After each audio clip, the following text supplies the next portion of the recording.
ওখানে গিয়ে সব লুট কর। আমি যাচ্ছি ওই পণ্ডিত যজ্ঞেশ্বরের বাড়িতে।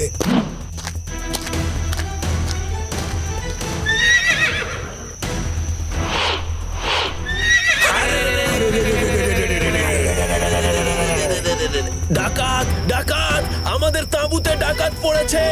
তোদের কাছে যা মালপত্র আছে সব বার কর, নইলে আজ এক্ষুনি তোদের সবাইকে আমরা মেরে ফেলবো। আমাদের কাছে টাকা পয়সা কিছুই নেই, বিশ্বাস করো, দয়া করে আমাদের ছেড়ে দাও। কিছুতেই না, যা আছে তাই দে, তাড়াতাড়ি বার কর।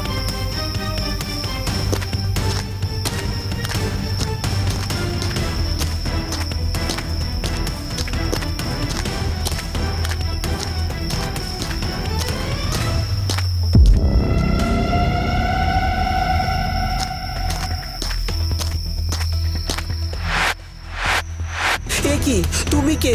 আমার ঘরের এই অবস্থা করলে কেন?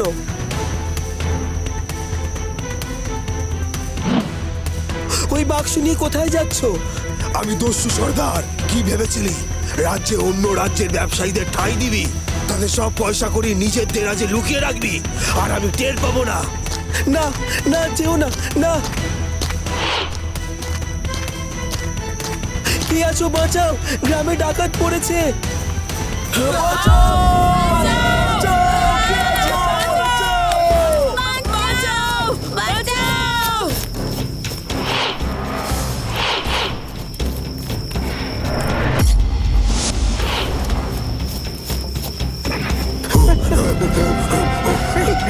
চল এখান থেকে, আমাদের এই গ্রাম লুট করা হয়ে গেছে।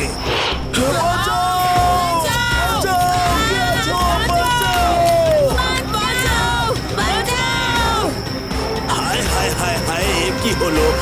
আমরা তো এই রাজ্য নিরাপদ ভেবেই এসেছিলাম, কিন্তু এই রাজ্যেই আমাদের সঙ্গে এত বড় অঘটন ঘটলো। আমাদের সারা বছরের কেনা বেচার টাকা ওই কাঠের বাক্সে ছিল, তাও নিয়ে চলে গেল। মালপত্র সব লুট করে গেল। এখন আমরা সারা বছর চলবো কিভাবে? ভোলা, তুই কিছু কর বাবা। এই মানুষগুলোর এত বড় ক্ষতি যদি হয়ে যায়, তাহলে যে আমাদের রাজ্যের বদনাম হবে। আপনি কিচ্ছু চিন্তা করবেন না পণ্ডিত মশাই, আমি এক্ষুনি দেখছি। দাঁড়া ভোলা, তুই একা নয়, আমরাও যাব। আয় তবে, আর এক মুহূর্ত দেরি করা যাবে না, চল।